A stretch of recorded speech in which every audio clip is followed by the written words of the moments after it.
वासुदेवाय हरे परमात्मने प्रणतः क्लेशनाशाय गोविन्दाय नमो नमः।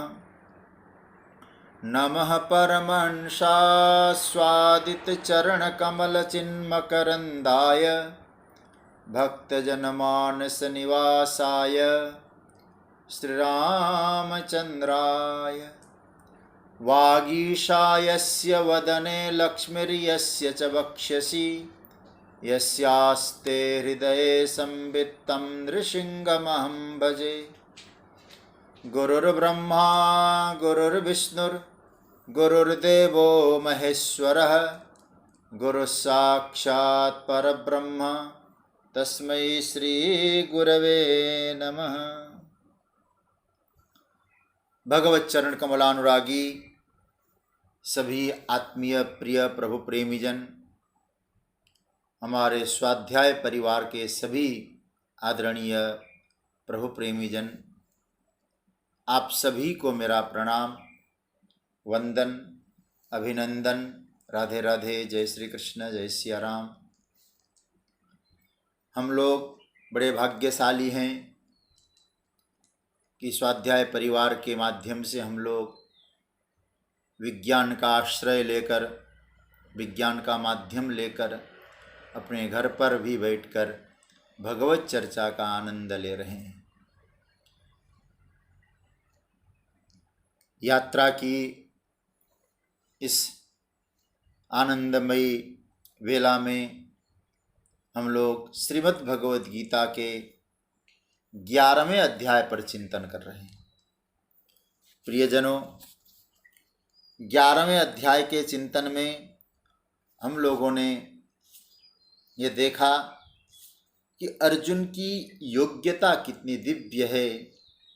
और मैं पिछले शनिवार को आपसे कह रहा था कि अर्जुन के लिए भगवान ने 3 श्लोकों में 3 संबोधन किया है। और इन संबोधनों से ऐसा लगता है कि ये अर्जुन की योग्यता का ही भगवान वर्णन कर रहे हैं कि अर्जुन जैसे योग्य को ही भगवान अपना विश्व रूप दर्शन करा सकते हैं। तो हम लोगों ने कुछ चीज़ों पर चिंतन किया था। तो पहला तो था पार्थ। पार्थ। ये पार्थ आया 5वें श्लोक में, पश्य में पार्थ रूपाणी। तो पार्थ का हम लोगों ने अर्थ 3 रूपों में लिया था। पृथा के पुत्र सूक्ष्म दृष्टि। दूसरा अर्थ लिया था पार्थ का जिसकी कीर्ति खूब फैली हुई है। और तीसरा अर्थ लिया था पार्थ का परमात्मा एव जीवनस्य अर्थ प्रयोजनम इति पार्थ। परमात्मा ही जिनके जीवन के प्रयोजन है वो पार्थ है। तो 3 अर्थ तो पार्थ के हुए थे, सूक्ष्म दृष्टि, विस्तृत कीर्ति और परमात्मा ही प्रयोजन जिनके। दूसरा नाम दिया था भगवान ने पश्यादित्यान वसून रुद्रान अश्विनो मरुतस्तथा बहुन्य दृष्टपूर्वाणी पश्याश्चर्याणि भारत। दूसरा संबोधन भगवान ने दिया था भारत।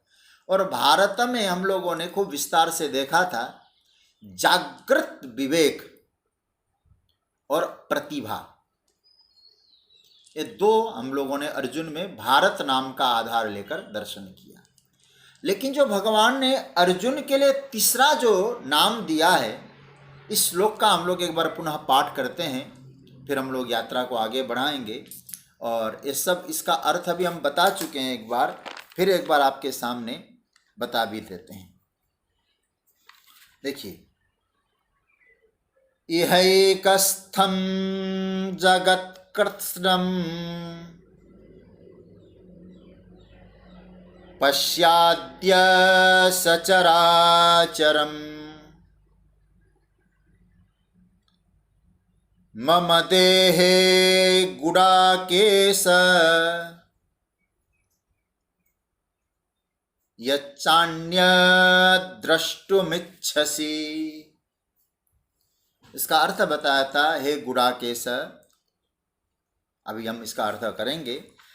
अद्य मम देहे, आज इस समय, यह मतलब यहाँ, अस्मिन मम शरीरे, इस मेरे शरीर में, एकस्थम सचराचरम कृत्स्नम जगत पश्य, एक ही स्थान में चर और अचर जगत को तुम देखो। यत अन्यत यत द्रष्टुम इच्छसि, और भी जो तुम देखना चाहते हो वो देख लो। ये भगवान ने, और इस श्लोक में भगवान ने अर्जुन का नाम दिया गुडाकेश। ये 3 नाम के बाद भगवान कहते हैं मैं तुम्हें दृष्टि देता हूं। गीता को एकेडमिकली हम लोग बहुत गंभीरता से यदि चिंतन कर लेते हैं तो ये 3 नामों के आधार पर अर्जुन की योग्यता को देखकर चौथे श्लोक में, भगवान की वाणी का जो चौथा श्लोक है, उस चौथे श्लोक में मतलब 8वें श्लोक में भगवान दिव्य दृष्टि प्रदान करते हैं। हम पार्थ बने, हम भारत बने, हम गुडाकेश बने, तो कन्हैया भी हमको दृष्टि प्रदान कर सकता है, दिव्य दृष्टि दे सकते हैं प्रभु। तो गुडाकेश का अर्थ बड़ा व्यापक है। आज थोड़ा चिंतन करके फिर आगे की यात्रा करते हैं। तीसरा संबोधन आया गुडाकेश। ऐसे गीता में तो ये नाम है, लेकिन अन्यत्र ये नाम इतना प्रसिद्ध नाम नहीं है, अप्रसिद्ध है। ऐसे गुडाकेश का हम शास्त्रों को देख रहे थे तो इसमें क्या दिखा, अंगुष्ठ तर्जनी योगो गुडा नामय समुद्रिका। ये कहाँ का श्लोक है मुझे नहीं मालूम। अंगुष्ठ तर्जनी, अंगुष्ठ कहते यह, ये अंगूठा, तर्जनी मतलब यह, इन दोनों का इस प्रकार से जो योग होता है, कहते उसका नाम है गुडा। ये गुडाकेश है ना, उसका नाम है गुडा। चलो ये अलग विषय। लेकिन गुडा शब्द का अर्थ जगतगुरु शंकराचार्य ने 2 अर्थ किए हुए। एक अर्थ उन्होंने जो सरल अर्थ बताया, गुडा का माने घुंघराला, केशः बाल, सुंदर केशः, ऐसा उन्होंने अर्थ लिखा अपने भाष्य में। अर्जुन के बाल घुंघराले हैं, बड़े सुंदर हैं। तो बालों की जो सुंदरता है वो बताया गया है। यहां गुडा शब्द का एक और अर्थ समझना जो प्रसिद्ध अर्थ है शास्त्रों में, लेकिन आज एक विशेष अर्थ भी आपके सामने रखूंगा जिससे आपको मालूम पड़ेगा कि अर्जुन में कितनी योग्यता थी।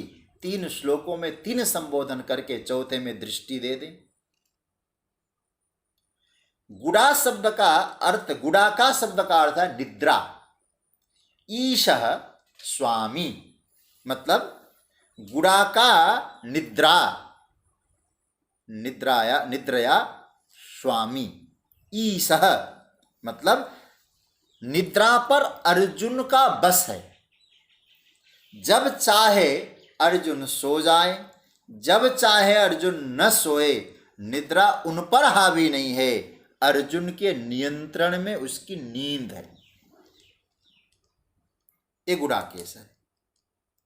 नेपोलियन बोनापार्ट के बारे में बताया जाता है कि वो भी वर्तमान मतलब कलयुग में वो भी गुडाकेश था, निद्राजीत था, और सेनापति था। कहते हैं कि घोड़े पर बैठे बैठे सो जाता था, आधा घंटे में उसकी नींद पूरा हो जाती थी, फिर तरोताजा होके तैयार होता था, कहीं भी वो नींद। तो कहने का अर्थ है गुडाकेश, निद्रा का स्वामी। मैं एक और अर्थ आपके सामने रखूंगा।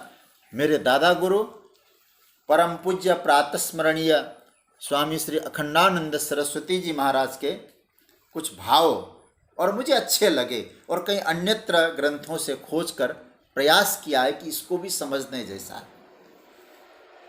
निद्रा जो शब्द आया, निद्रा शब्द को ले जाइए मन की वृत्ति के साथ, और आप थोड़ा सा अब गंभीर होकर सुनेंगे तो आपको कई चीज़ें मालूम भी पड़ेगी। पहला तो सूत्र है, मन की जो वृत्तियां हैं ना, चित्त की जो वृत्तियां हैं, वो 5 प्रकार की वृत्तियां होती हैं। हो सके तो मेरे स्नेही जनों से निवेदन, आप लोग इसको नोट करें। क्या क्या वृत्ति है चित्त की, उसमें एक निद्रा वृत्ति, उस निद्रा को आप यहाँ से जोड़िए। और पूज्य महाराज श्री ने, स्वामी श्री अखंडानंद सरस्वती ने जोड़ा है। प्रमाण लिख लें, मैं बोल रहा हूं, प्रमाण, विपर्यय, विकल्प, निद्रा और स्मृति। योग दर्शन में चित्त की 5 वृत्तियां बताई गई।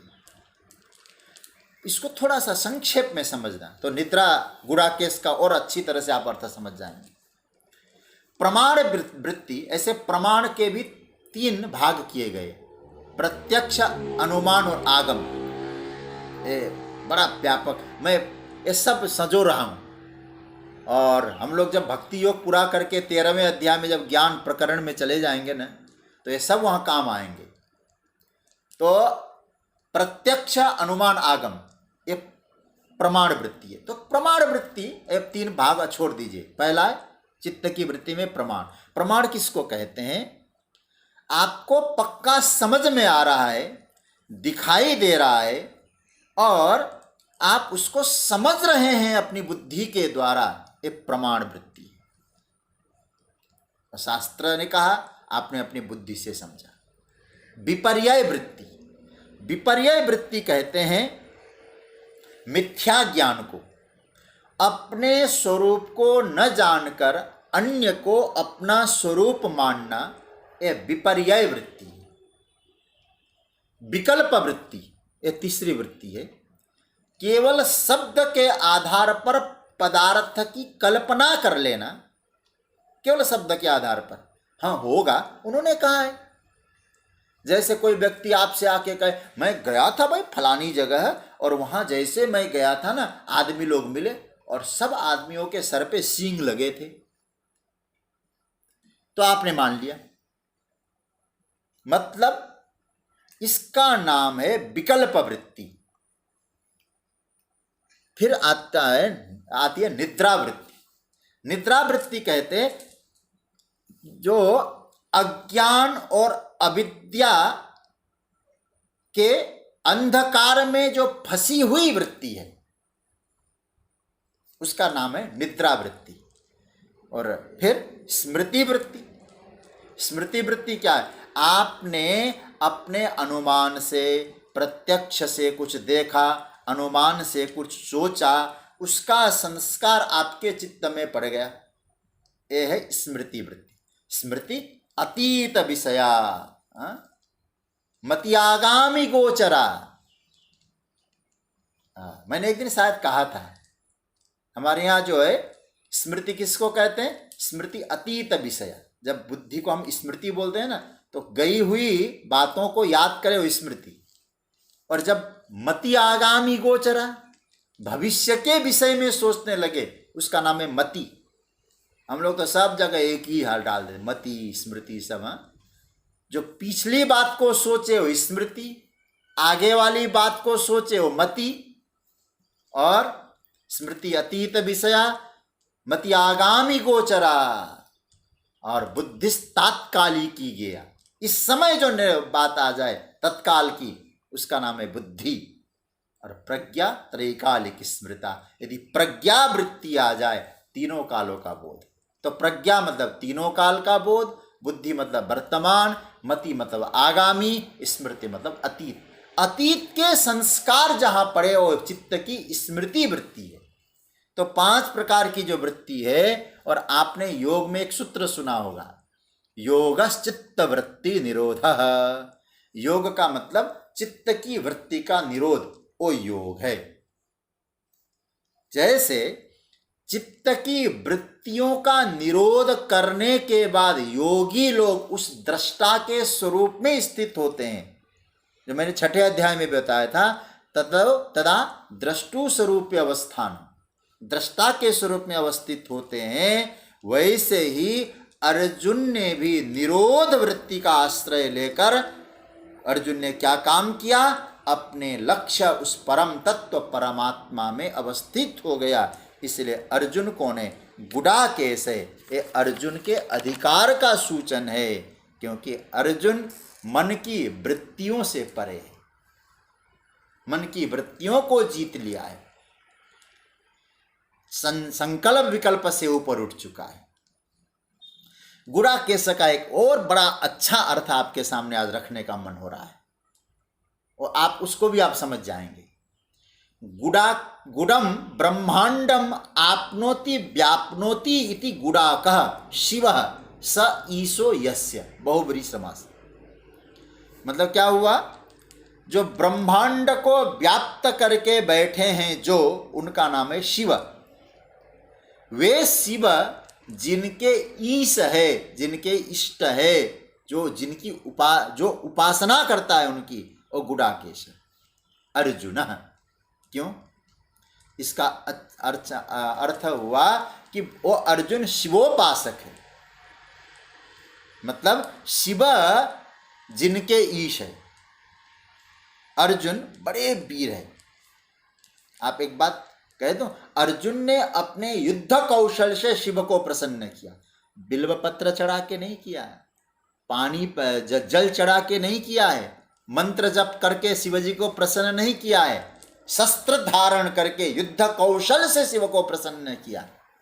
भारवी ने एक बहुत अच्छा ग्रंथ लिखा है, संस्कृत साहित्य का मूर्धन्य महाराज कवि भारवी, भारवे अर्थ गौरवम। तो भारवी क्या कहते हैं, उपमा कालिदासस्य भारवे अर्थ गौरवम दंडिना पदलालित्यम माघे संति त्रयो गुण। अर्थ गौरव है। तो भारवी ने ग्रंथ लिखा किरातार्जुनीयम।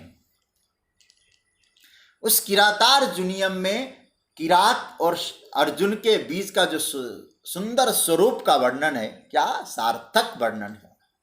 और शिव महापुराण के शतरुद्र संहिता में किरात अवतार प्रकरण में भी बड़ा सुंदर वर्णन है कि अर्जुन ने शिव को कैसे प्रसन्न किया,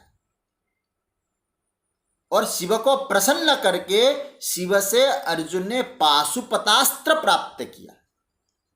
तो ऐसे शिव है ईष्ट ईश जिनके, वो कौन हुआ, अर्जुन गुडाकेश, गुडा का शिव, गुडा शिव, ईशः गुडाकः शिव तस्य ईश यस्य इति गुडाकेश। तीन अर्थ गुडाकेश के यहां हमको मिल गए। मतलब गुडाकेश के कौन कौन से, एक तो सुंदर केश, दूसरा निद्रा को जीतने वाला, तीसरा शिव भक्त। ये तीन अर्थ हुए गुडाकेश के। देखो भाई, केश वाला जो अर्थ है ना, हमारे यहाँ तीन प्रकार के रूप है ना, आध्यात्मिक, आधिदैविक और आधिभौतिक। आप लोग इतने दिनों से गीता सुन रहे हैं तो बहुत जल्दी पकड़ लेंगे, मुझे मालूम है। और आज जो आप लोगों ने साप्ताहिक प्रश्न का जो उत्तर दिया है, कल से जो दे रहे हैं, परसों से दे रहे हैं, मुझे मालूम है कि कितना सुंदर सुंदर चिंतन आप लोग कर रहे हैं और बहुत अच्छा लग रहा है। तो तीन अर्थ हो गए, आध्यात्मिक, आधिदैविक, आधिभौतिक। कैसे? देखिए, केश वाला, सुंदर केश है, सुंदर बाल है, तो इसका है अर्जुन का आधिभौतिक अर्थ है। भगवान शंकर का भक्त है, ये आधिदैविक अर्थ है। और निद्रा को जीतने वाला जो है, ये आध्यात्मिक अर्थ है। अर्थात अर्जुन में आधिदैविक, आधिभौतिक और आध्यात्मिक योग्यता पूर्ण रूपेण है। अतः ऐसे अर्जुन पर प्रसन्न होते हैं भगवान। यही कस्तम जगत कृष्णम पश्याद्य सचराचरम मम देहे गुडाकेश। तो हम लोगों ने तीन अर्थ समझ लिए, तीन रूपों में। पार्थ का अर्थ सूक्ष्म दृष्टि, विस्तृत कीर्ति, परमात्मा ही जिनके प्रयोजन। भारत का अर्थ जागृत विवेक और प्रतिभा की संपन्नता। और तीसरा अर्थ गुडाकेश का शिवभक्त, निद्राजीत, सुंदर केश वाला। ये तीन हम लोगों ने नाम के आधार पर देखा। अब भगवान कहते हैं, हे अर्जुन, तुम में ये तीन, मैं इसलिए नाम पर चिंतन कर रहा हूं। भगवान जब नाम बोल रहे हैं कोई प्रयोजन से ही बोल रहे हैं, तभी अर्जुन को दिव्य दृष्टि प्रदान करेंगे ठाकुर जी। देखिए भगवान कह रहे इहैकस्थम जगत कृत्स्नम पश्याद्य सचराचरम मम देहे गुडाकेश यच्चान्यत् द्रष्टुमिच्छसि। हे अर्जुन, यह मम देहे, मेरे शरीर में जो सामने दिखाई दे रहा है, इसी शरीर में कृत्स्नम जगत पश्य। कृत्स्नम मतलब सब कुछ, संपूर्ण जगत, यावत जगत देख लो। ऐसा नहीं कि अर्जुन मैं तुम्हारे सामने खड़ा हूं, इतनी फीट हमारी हाइट है, ऐसा नहीं मत समझो। मुझ में ही सारा जगत तुमको देखना है, देख लो, आदेशात्मक है पश्य। और दूसरी बात, मैं आगे देखूंगा, भविष्य में देखूंगा नहीं, अद्य पश्य, अभी देखो। और अद्य शब्द का अर्थ आचार्यों ने क्या, संप्रति, एट ऑन्स, इसी समय, मतलब वर्तमान में देख ले बस। इस मैंने एक दिन कहा था ना, ईश्वर केवल विद्यमान नहीं है, ईश्वर वर्तमान है। अच्छा महाराज, आपके इसमें जगत देख लूं, जगत कैसा है, कैसा जगत देख लूं, सचराचरम, चरम अचरम सहितम, चर चलने वाला, अचर नहीं चलने वाला, चराचर जगत को देखो। इतना ही नहीं, यच्च अन्यत द्रष्टुम इच्छसि तद अपि पश्य, अन्य भी जो कुछ तुम देखना चाहते हो ना अर्जुन, वह भी देख लो। जगतगुरु शंकराचार्य ने अपने शंकर भाष्य में लिखा है कि भगवान यहां अर्जुन को यत अन्यत द्रष्टुम इच्छसि जो कह रहे हैं, ये क्या कह रहे हैं, बोले तुमने जो कहा था ना दूसरे अध्याय में, यदवा जयम यदि वा नो जयम, मैं जीतूंगा या मैं हारूंगा, ये तुम्हारे मन में भाव था। अब ये भी देख ले, जब मेरे देह में सब कुछ देखना है तुझको, जीत हार भी देख सकता है तू, ये भगवान भाष्यकार कहते हैं। मतलब ऐसा लगता है इन श्लोकों को पढ़कर, अब ऐसी स्थिति हो गई कि भगवान अर्जुन की ओर देख नहीं रहे। क्यों नहीं देख रहे? बोले भगवान चाहते अर्जुन मेरी ओर देख ले, लेकिन अर्जुन भी नहीं देख रहा है भगवान की। भगवान तो दिखा रहे हैं, अर्जुन देख नहीं रहा। इसलिए मुझे लगता है कई बार भगवान यहाँ कहा पश्य पश्य पश्य, क्योंकि अर्जुन तो देख ही नहीं पा रहा है। देखिए ना भगवान ने कितनी बार पश्य कहा, पर शुरुआत में कहा सबसे पहला शब्द पश्य में, देख ले, पश्य में पार्थ रूपाणी पश्यादित्यान, प्रत्येक श्लोक में पश्य पश्य। देखिए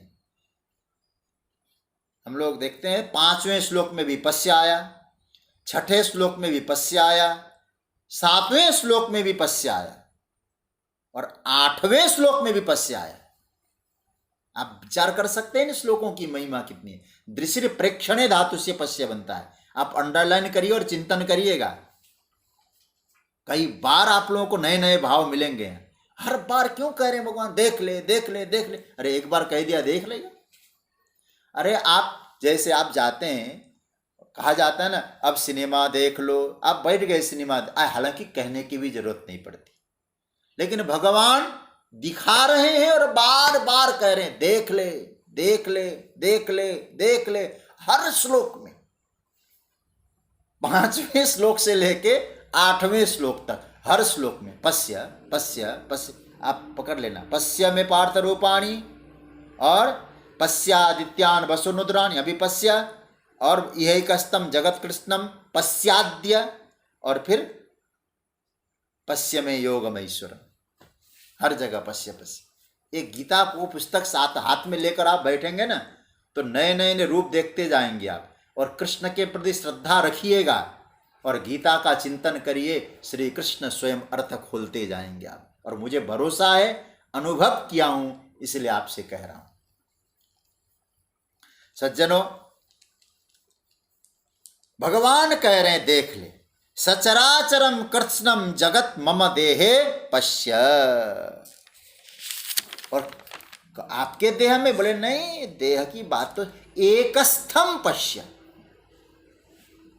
देखिए यहाँ यही कस्थम, यह मतलब यहाँ एक स्तम, एक अंश में देख ले। एक स्तम शब्द कहाँ से आया? आप लोगों को अब थोड़ा दिमाग की वर्जिश तो नहीं कराना आया मुझे, लेकिन आप लोग सोचिएगा। एक स्तम आया 10वें अध्याय के अंतिम श्लोक से, 42वें श्लोक से। क्या आया? विष्टव्याहमिदं कृत्स्नम एकांशेन। यहां एकांश से वो एकस्थ को जोड़ना जरा। एकांशेन भगवान ने कहा, अर्जुन मैं तुमको जो दिखा रहा हूं यूं ही नहीं दिखा रहा हूं, मैं बोल चुका हूं इसलिए दिखा रहा हूं। जो मैंने बोला है वो मैं दिखाता हूं। 9वें अध्याय में भगवान ने परिचय दिया। आप इनको, इस बात को नोट करिएगा। जब कभी सार लिखना हो गीता का तो आपको पता चल जाएगा और अच्छा लगेगा। 9वें अध्याय में भगवान ने कहा, हे अर्जुन देख ले मेरा ऐश्वर्य, देख लो। क्या? पश्यमे योगम ऐश्वरम, सब कुछ मुझ में। और आप सब वो श्लोक पकड़ लेना, मुझे श्लोक अभी उठ नहीं रहा है। 9वें अध्याय में श्लोक आया ना, खोल ही लेता हूँ। 9वें अध्याय में आया है, मत्स्थानी सर्वभूतानि मत्स्थानी सर्वभूतानि पश्यमे योगमैश्वरम। अब बड़ा प्यारा मंत्र है। अर्जुन पश्य, यहां भी पश्य कहा, तो इसका मतलब है वहां अर्जुन को भगवान ने अपना, जिसको आजकल की भाषा में इंट्रोडक्शन दिया, परिचय दिया। और 10वें अध्याय में भगवान ने बताया, कहा एकांशेन स्थितो जगत, जगत मेरे स्वरूप के एक अंश में है। लेकिन भगवान कहते अब परिचय दिया, बताया, अब दिखा रहा हूं। क्या दिखा रहे प्रभु? एकांत, यहां ए है एक स्तंभ, एक अंश में देख ले बस।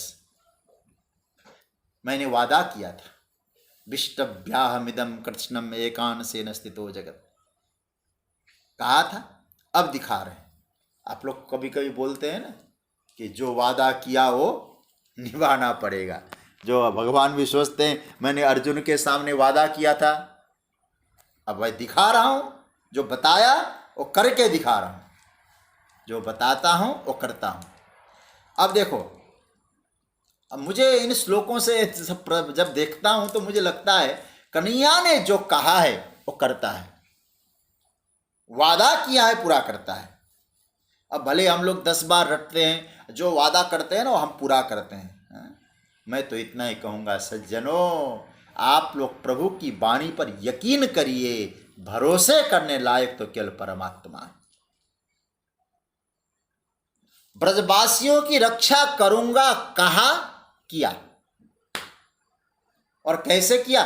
इंद्र का विरोध करके, गिरिराज पर्वत को धारण करके। किससे रक्षा नहीं करी? वादा किया था, पूरा किया। इसलिए मुझे सुंदरकांड की वो पावन पंक्ति याद आती है। भगवान शंकर कहते, पार्वती अस प्रभु छाड़ी भज ही जे आना, ते नर पशु बिन पूछ बिसाना। ऐसे परमात्मा को छोड़कर लोग अन्यों का भजन करते हैं। ये तो ऐसा लगता है बिना सींग और बिना पूंछ के पशु है। कितना भरोसा दिया। एक बार मैं तो आपको क्या कहूं, वाल्मीकि रामायण में स्वयं भगवान विभीषण को सामने समुद्र को साक्षी मान के कहते, सकृदेव प्रपन्नाय तवास्मीति च याचते, अभयम सर्वभूतेभ्यो ददाम्ये तद्व्रतम मम। मेरा वादा है। क्या वादा है? एक बार मेरे सामने कोई आए और कहे मैं आपका हूं, मैं उसको निर्भय बनाऊंगा, ये मेरी प्रतिज्ञा है। भगवान कहते हैं मेरे पर भरोसा करो, मेरे वचनों पर भरोसा करो, मैं तो अपना वादा पूरा करूंगा यदि तुमने भरोसा किया है तो। भगवान कह रहे मम देहे एक स्तम, मेरे देह में एक ही जगह स्थित। क्या है? कृत्स्नम जगत। अब देखिए अब गीता के श्लोकों का यदि आप मिलान करेंगे तो आपको आनंद आएगा, थोड़ा सा खोजना पड़ेगा। लेकिन अंतिम श्लोक में क्या कहा? कृत्स्नम जगत कहा था। कहा, कैसे कहा? देखो, विष्टव्याहमिदम कृत्स्नम एकांशेन स्थितो जगत। यहां भी कृत्स्नम और यहां भी कृत्स्नम। कृत्स्नम शब्द का अर्थ है समूचा, सब कुछ, यावत, सारा जगत। कृत्स्नम जगत देखना चाहते हो, देखो अर्जुन। अन्यत यद द्रष्टुमिच्छसि, अगर और भी कुछ देखना चाहते हो वो देख लो, आज ही देख लो, यहीं पर देख लो अर्जुन, सब कुछ मुझ में देख लो। सज्जनों, 11वें अध्याय में भगवान अपना विश्वरूप अर्जुन को दिखाना है। भगवान को दिखाना, अर्जुन के सामने प्रस्तुत होना है, विश्वरूप दिखाना है। मैं 2-3 बातें आप लोगों से निवेदन करूंगा, क्योंकि अब भगवान प्रारंभ करेंगे ही, चालू कर दिया दिखाना। अब देख नहीं पा रहे हैं तो बात और है, सब कुछ देख लिया, 33 कोटि देवता देख ली, ठाकुर जी ने दिखा दी। भगवान मानो एक कहते हैं कि मुझ में सब कुछ देख ले। लोग प्रश्न करते हैं, और कभी कभी प्रश्न सुन के बुरा तो नहीं लगता, लेकिन मन में आता है हमारे न शास्त्रों पर चिंतन करना, न किसी गुरुजनों से सुनना। पता नहीं कहाँ कहाँ से व्हाट्सएप पढ़ के विद्वान बनते हैं लोग, व्हाट्सएप की कथाएं पढ़ के, और फिर प्रश्न करने लगते हैं। आजकल तो फेसबुक और व्हाट्सएप में बहुत अच्छी अच्छी कथाएं आती है, और उन सब को पढ़ के लोग ऐसे ऐसे प्रश्न करते हैं। क्या कहते हैं? अरे भाई, जब सारा जगत भगवान में अर्जुन देख रहा था, तो प्रश्न क्या करते हैं कि अर्जुन कहाँ खड़ा था, भगवान कहाँ खड़े थे। ऐसे कुछ लोग चालाकी से प्रश्न करते हैं। और यहां तक श्री कृष्ण कहाँ खड़े थे जब सारा जगत ही था? भाव क्या है? गीता जी का जो हम लोगों ने अभी तक श्रवण किया है, उसमें दुनिया कहाँ है?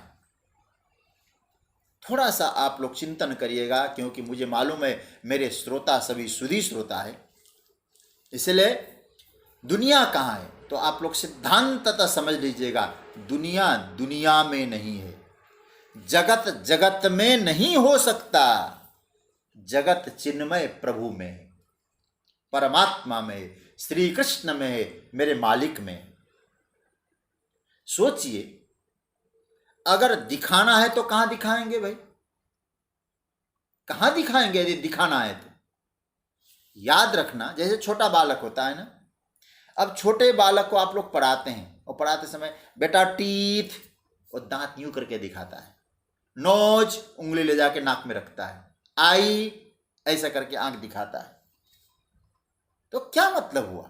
इसका मतलब है कि उसे मालूम है मुझ में यह है। कहां है? बोले एक अंश में।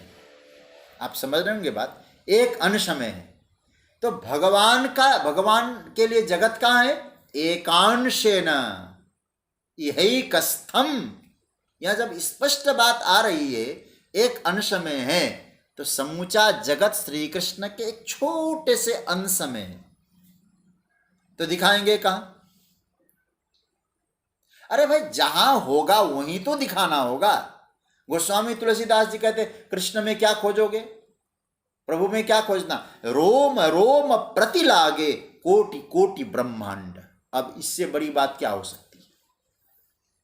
हमारे जितने शरीर में रोम है ना, उन सभी रोमों में प्रभु के एक एक ब्रह्मांड है। अब खोज लो, कौन सा जगत खोजेंगे हम?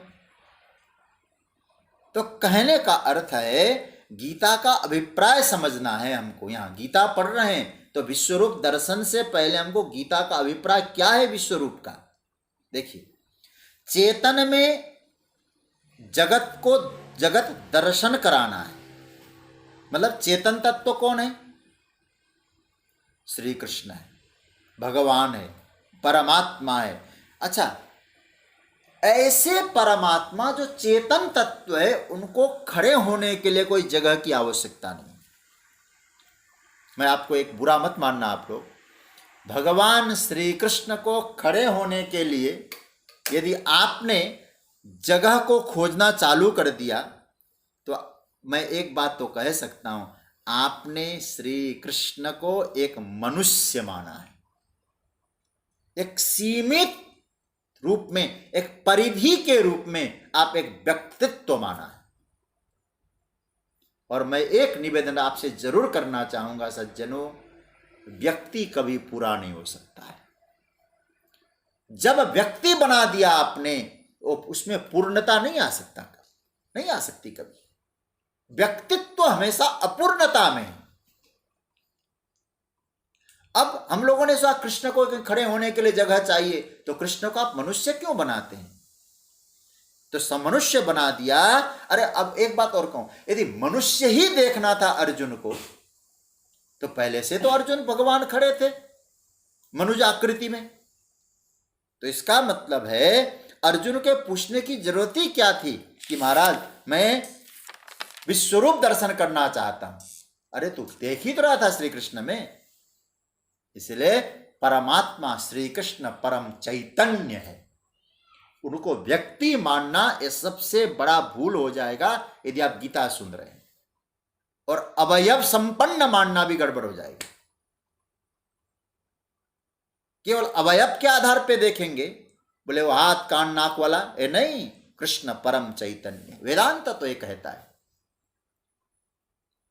देखिए, थोड़ा सा वेदांत के आधार पे मैं आज आपके सामने चर्चा करने की कोशिश करूंगा, और मुझे मालूम है आप लोग ध्यान देंगे तो अच्छी तरह समझ में आएगा, नहीं आए तो फिर आप मुझसे कहिए और चिंतन करेंगे हम सब मिलकर। वेदांत के बोध में थोड़ा अभ्यास करें हम लोग। वेदांत का यह सिद्धांत है, चेतन का जो अस्तित्व है, उसी चेतन के अस्तित्व के एकांश में जगत है। भगवान भी यही बात स्पष्ट कह रहे, मम देहे गुड़ाकेश, हे अर्जुन ये मेरे देह में। अच्छा, भगवान का देह क्या है? परमात्मा का देह क्या है? जगत गुरु शंकराचार्य भगवान ने बहुत बढ़िया कहा, श्री कृष्ण का देह मतलब परम चेतना, परम चैतन्य। अब थोड़ा गंभीरता से यदि प्रकरण को आप समझने की कोशिश करेंगे सज्जनों, मैं एक बात और कहूं, अभी नाक कान हाथ मत लगा देना वहां, अगर डालेंगे तो फिर फजीयत हो जाएगी उस समझने में। वेदांत का कथन है अवयव सहित जो वस्तु है अन्याश्रित होता है। इसको मैं यूं समझाता हूं, अवयव मतलब क्या है? मतलब जो आकार युक्त वस्तु है, जिसके अंग है, जिसके आकार है, कोई भी वस्तु समझ लो, क्या मैंने कहा? वस्तु, ये अन्याश्रित होता है। जैसे मैं कहूं आप, ये मेरी सुमिरनी, ये माला, ये वस्तु है, वस्तु होने के कारण ये अन्याश्रित है। किस में आश्रित है? मेरी उंगलियों में, मेरे हाथ में। अब आश्रय क्या हुआ और आश्रित क्या हुआ? आश्रय और आश्रित, ये पहले आप दोनों शब्द पकड़ लेना, अभी आपको स्पष्ट समझ में आएगा। देखिए, शायद, और शायद क्या, मैं तो दावे के साथ कह सकता हूं, 9वें अध्याय की चर्चा में मैंने कहा था, कोई भी आकार वो किसी अधिष्ठान पर ही रह सकती है। और मैंने ये बात बताया था, जैसे हाथ है मेरे, कहाँ है? मेरे शरीर में। शरीर कहाँ है? पृथ्वी पर। आप घूमते जाइए ना, घूमते जाइए, चलता रहेगा, लेकिन जब आप सोचेंगे अंत में जाएंगे, शरीर कहाँ है? पृथ्वी पर। पृथ्वी कहाँ है? जल पर। जल कहाँ है? तेज पर, वायु पर। वायु, तेज, पृथ्वी, जल, तेज, फिर वायु। वायु कहाँ है? आकाश पर। आकाश कहाँ है? फिर आएंगे आप पृथ्वी पर। ये तो बृहदारण्यक उपनिषद में याज्ञवल्क्य और मैत्रेयी के संवाद में आया। सब अहम में है, चेतना में है, आप में है सब। ये उपनिषद का सिद्धांत है, सब मुझ में है। मुझ में यदि न होता है सब, तो सपने में आप कैसे देखते भाई? सपने में तो कोई पदार्थ मैटर तो होता नहीं, सब कुछ बनता है कि नहीं बनता है? इसलिए सब कुछ जो दिखाई दे रहा है आप में दिखाई दे रहा है। इसलिए भगवान भी कहते हैं मुझ में है, मैं अधिष्ठान, मम देहे, मतलब मेरे देह को, परमात्मा के देह को चेतना बना दो। चिन्मयी सत्ता, परमात्मा का चिन्मय अस्तित्व कहां है? यह मतलब अपरोक्ष। वेदांत में हमें कहूंगा अपरोक्षत्व नहीं है। इस अपरोक्ष चेतन सत्ता में अर्जुन पश्य, चेतन सत्ता के अतिरिक्त कुछ है ही नहीं। अर्जुन फिर ये जगत कहाँ होगा?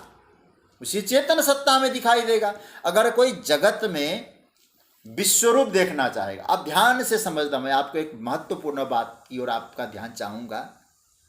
यदि कोई व्यक्ति जगत में विश्वरूप देखना चाहेगा, मैं क्या बोल रहा हूं, जगत में भगवान का विश्वरूप देखना चाहेगा, तो आप सोच रहे हैं क्या होगा? बहुत बड़ी गलती हो सकती है। आपको पकड़ में आ जाएगा क्या गलती हो सकती है। गलती ये होगी कि जगत में यदि भगवान का विश्वरूप देखना चाहेंगे, जगत को बना लिया आश्रय और परमात्मा को बना लेंगे हम आश्रित। मैंने कहा था ना, शरीर में आत्मा है तो आत्मा हो गया आश्रय, शरीर हो गया आश्रित। तो अब जरा सोचिए इस विषय में, अपने आप चिंतन करिएगा थोड़ा सा। अगर किसी की बुद्धि में ऐसा भ्रम है, और भ्रम भी कहूं पागलपंथी है, कि एक बहुत बड़ा आकाश है और महाकाश है, उस महाकाश में कुरुक्षेत्र है, उस कुरुक्षेत्र की रणभूमि है, उस रणभूमि में कृष्ण खड़े हैं। किस पर खड़े हैं? बोले पृथ्वी पर खड़े हैं, पृथ्वी के एक देश में खड़े हैं। अब ले आए हमने कृष्ण को यहां पृथ्वी पर, ध्यान से समझना, पृथ्वी पर श्री कृष्ण को हम ले आए। फिर उस कृष्ण जो पृथ्वी पर खड़े हैं, वो क्या हो रहा है? वो कृष्ण में वो जगत दिखाई दे रहा है, अथवा उस जगत में कृष्ण दिखाई दे रहा है। अब क्या ऐसा भाव यदि बनाएंगे तो क्या होगा? फिर कृष्ण में जगत दिखाई दे रहा है, ये तो समझ में आता है। कुरुक्षेत्र के रण मैदान में कृष्ण है और उस कृष्ण में जगत दिखाई दे रहा है। तो जगत में कृष्ण, कृष्ण में जगत। आप थोड़ा बात समझ लीजिएगा। तो याद रखिएगा, आपकी जो प्रमा है, प्रमा शब्द समझते ना, वेदांत का बड़ा सुंदर सूत्र है प्रमा। प्रमा मतलब यथार्थ ज्ञान। आपकी जो प्रमा है, आपकी जो प्रज्ञा है, वो क्या बनेगी? कहीं ना कहीं कृष्ण अर्जुन को यदि ऐसा कहेंगे, कैसे करेंगे? बोले अरे कृष्ण, जगत में कृष्ण है, कृष्ण में जगत दिखाई दे रहा है। फिर याद दिलाऊं, कुरुक्षेत्र के रण मैदान में जगत, जगत में कृष्ण, कृष्ण में जगत दिखाई दे रहा है। तो आप यदि थोड़ा भौतिक बात से देखेंगे तो कृष्ण अर्जुन को हिप्नोटिज्म कर रहे हैं। समाज के कुछ तथाकथित अपने आप को बुद्धिजीवी कहने वाले लोग ऐसा अर्थ करते हुए हमने सुना है, ऐसा अर्थ लगाते हैं। मतलब हिप्नोटिज्म करना, कृष्ण पर आरोप लगाते हैं। क्यों? बोले कुरुक्षेत्र में जगत है, जगत में कुरुक्षेत्र है, कुरुक्षेत्र में कृष्ण है, कृष्ण में जगत देख रहे हैं।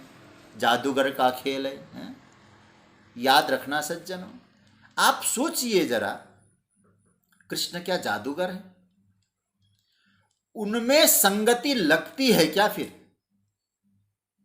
जादूगर की तरह संगति लगेगी क्या? और कई लोग कहते हैं बड़ा जादूगर है कृष्ण। अरे भाई सोचिए जरा, यहाँ हमें चिंतन ये करना है। और मैं तो क्या बताऊं, भजन भी ऐसा लोग करने लगे। एक मैंने कहीं भजन सुना था, बुरा मत मानना यदि आप लोग गाते हैं तो मैं आप लोगों को ये नहीं कहूंगा, लेकिन सोचने के लिए जरूर कहूंगा। कृष्ण को जादूगर बना रहे हैं हम लोग। जादूगर श्याम मेरा दिल लूट के ले गया, सोना जेहा मुखड़ा में बेखता ही रह गया। अब पागलपंती लगती है कभी कभी मुझे तो। इसलिए मैं चैतन्य महाप्रभु को जब पढ़ता हूँ तो चैतन्य महाप्रभु का, आप सभी मेरे अपने प्रेमी लोग हैं इसलिए आपसे निवेदन करूँगा, चैतन्य महाप्रभु कहते हैं एक होता है गुण संकीर्तन, एक होता है नाम संकीर्तन। कृपया कृपया कृपया, यदि आप वास्तव में भगवान की आराधना करते हैं, गुण संकीर्तन की अपेक्षा नाम संकीर्तन करिए, क्योंकि कृष्ण गुणातीत है, प्रभात ठीक है। लेकिन गुणों का चिंतन करते करते आप कहां तक पहुंचाते हैं। जादूगर श्याम मेरा दिल लूट के ले गया, श्याम चूड़ी बेचने आया, दैया ले गई छरर छरर, क्या बोलते हैं सब। कभी कभी तो लगता है क्या बोला जा रहा है। इसलिए आपको यदि कीर्तन करना है, श्री कृष्ण गोविंद हरे मुरारे, श्री राम जय जय राम। अब आज रह क्या गया, ये कथाओं का मतलब क्या हो गया, आप गाइए नाचिए और कुछ नहीं रही कथाएं। आप कभी सोचिएगा इस विषय पे, क्या कृष्ण हिप्नोटिज्म कर रहे हैं, जादूगरी का काम कर रहे हैं, अर्जुन को लुभा रहे हैं? एक गलत विषय है। इसलिए मैं आपसे निवेदन करूंगा, नाम संकीर्तन करिए। आप लोग यदि हाँ आपका पेशा है काम करने का है, आपको अच्छा ठीक है, लेकिन अधिकतर मैं चैतन्य महाप्रभु को फिर याद करूं। और मेरे पूज्य गुरुदेव भी कहा करते थे, एक गुण संकीर्तन करना है तो सूरदास जी का पद गाओ, मीरा का पद गाओ, हाँ कबीरदास जी का पद गाओ, ये करो। हमारे क्या कहना, गीता प्रेस में पढ़िए, गीता प्रेस के पुस्तकों को, जय जय प्रियतम राधा बाबा, कितना सुंदर पद गायन किया है। पद रत्नाकर गाइए, पूज्य भाई हनुमान प्रसाद पोद्दार जी की, एक एक भाव आंसुओं से भरे हुए भाव मिलते हैं। तो कहने का मतलब यह है, परमात्मा कोई जादूगर नहीं है, कोई हिप्नोटिज्म नहीं कर रहे हैं। मतलब का अर्जुन यदि ऐसा देख रहा है परमात्मा में सब कुछ, ये अर्जुन की अपनी साधना है। आप देख सकते इसको। ये 11वां अध्याय कोई जादू वाला नहीं, और मैं आपसे कहूं कोई रहस्यवाद भी नहीं है।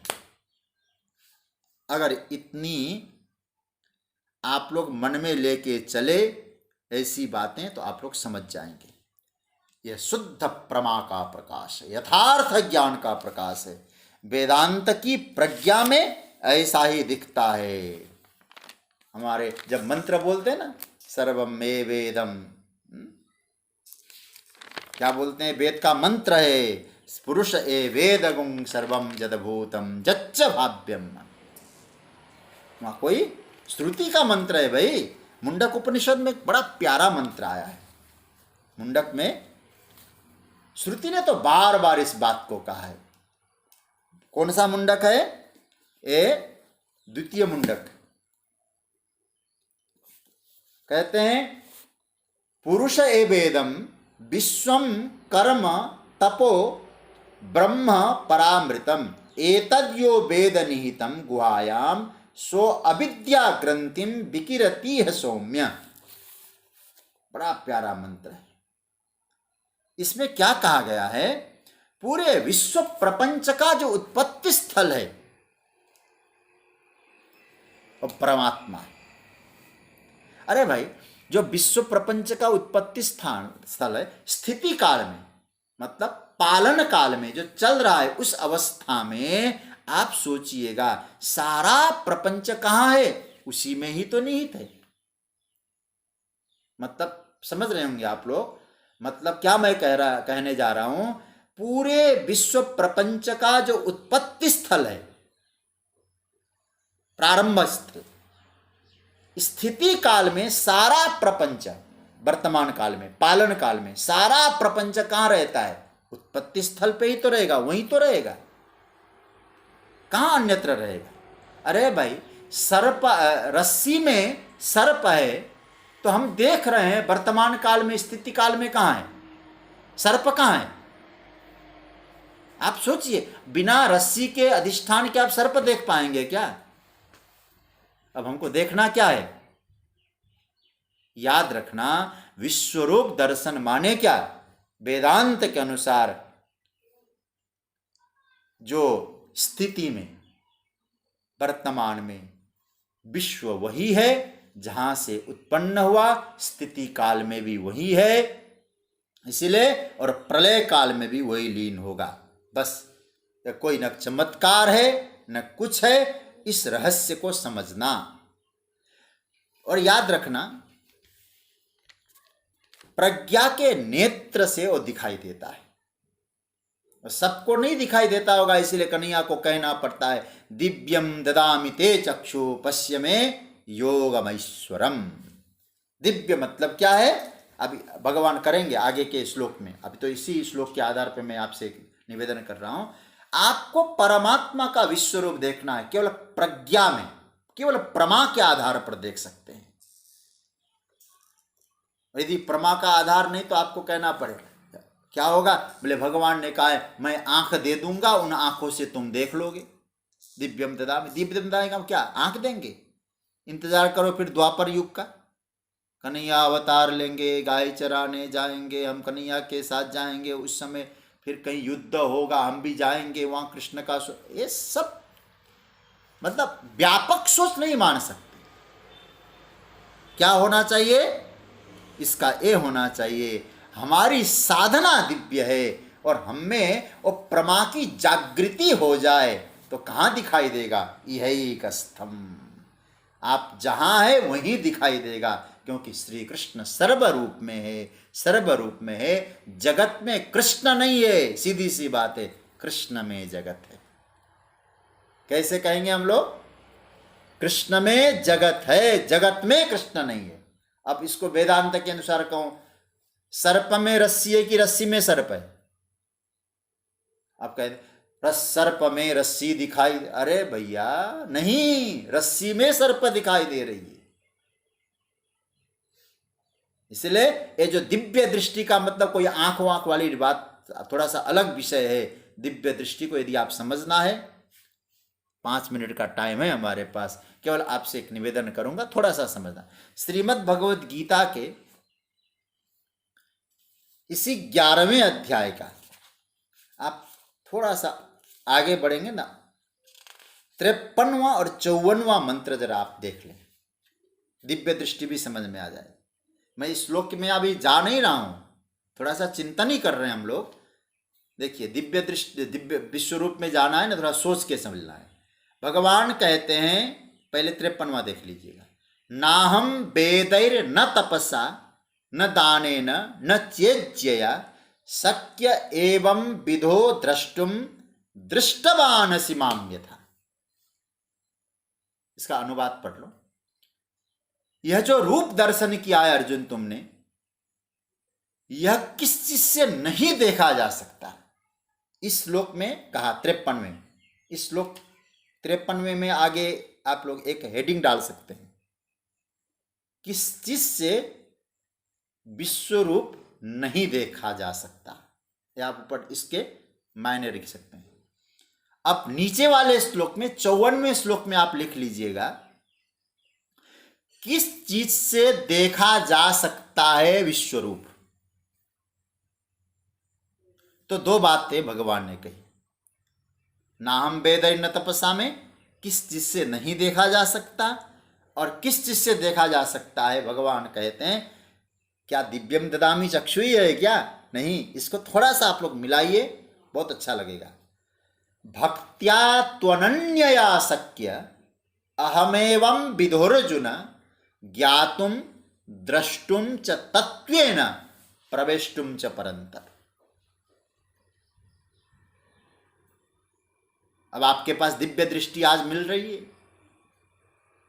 कौन सी दिव्य दृष्टि भगवान यहां दे रहे? ओ दिव्य दृष्टि बता रहा हूं, कोई भगवान आँख का ऑपरेशन करके भीतर कोई बढ़िया सा लेंस लगा देंगे, ये नहीं है यहाँ। भगवान कहते मैं तुम्हारे सामने दिव्य दृष्टि, वो दिव्य दृष्टि रख लो, तुम भी देख सकते हो दिव्य स्वरूप।